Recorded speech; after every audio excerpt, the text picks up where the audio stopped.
Macmillan Audio presents The Other Girl by Erica Spindler. Read for you by Tavia Gilbert.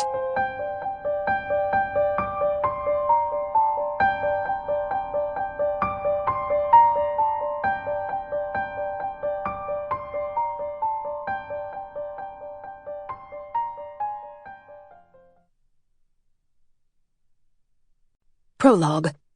June 2002. Jasper, Louisiana. Jasper, Louisiana in July was as hot as hell and as close as a tick on a retriever. But school was out for the summer, and as far as Miranda Rader was concerned, that made up for it. And pretty much everything else, too. As far as she was concerned, school was a total waste of time. "I'm going out," she called from the double-wide's open screen door. Not waiting for a response, she darted into the buggy night. She ducked out of sight between two trailers as her mother's voice pierced the night. "Damnation, girl, you get back here! Like right now!" Randy angled right, heading for the path that led to a shortcut to the main road. Her brothers had said they'd pick her up by the power station at 8 sharp, warning her they wouldn't wait. Her brothers, she knew, meant it. If she were 1 minute late, she'd have to find herself another ride. She checked her watch. It was gonna be tight, and she picked up her pace. The spot came into view. A truck was waiting, but not her brother's. A bright red Ford F-150. Only one truck like it in Jasper. Belonged to Billy Bowman, a friend of her brother's. She sidled up to the driver's side. He leaned his head out. "Hiya, sweet thing." "Hey, Billy Bo," she said, flashing him her best flirty smile. "What you doing here?"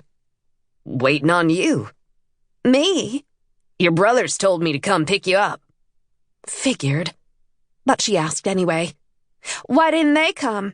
"You know Wes and Robbie. They always got something going on.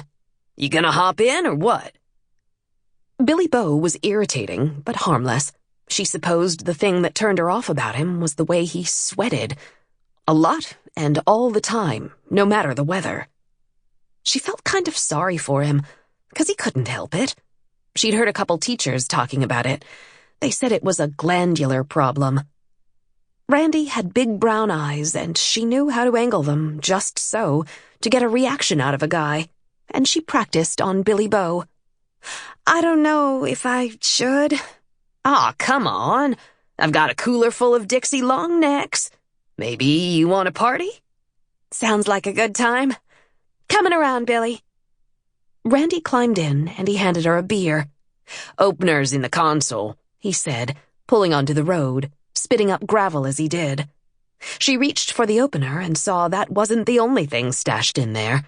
He had a baggie of weed. Not much, but enough to get the both of them good and high.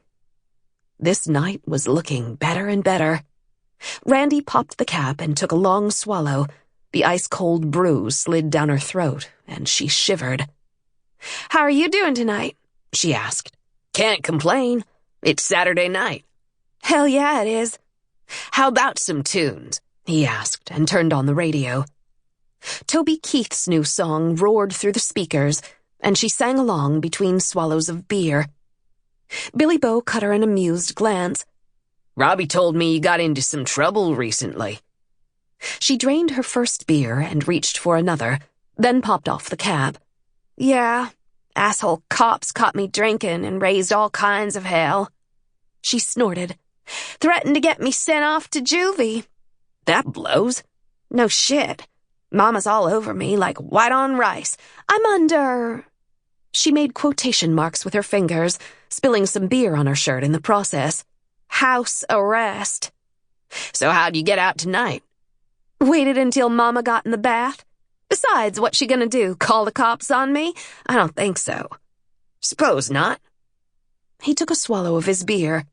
"Heard your daddy's back in jail." She stiffened. Good old boy Pops Rader had gone on another bender and gotten himself incarcerated. Again. "Yeah?" she snapped. "What about it?" "Not a thing, sugar. Just making conversation." Sample complete. Ready to continue?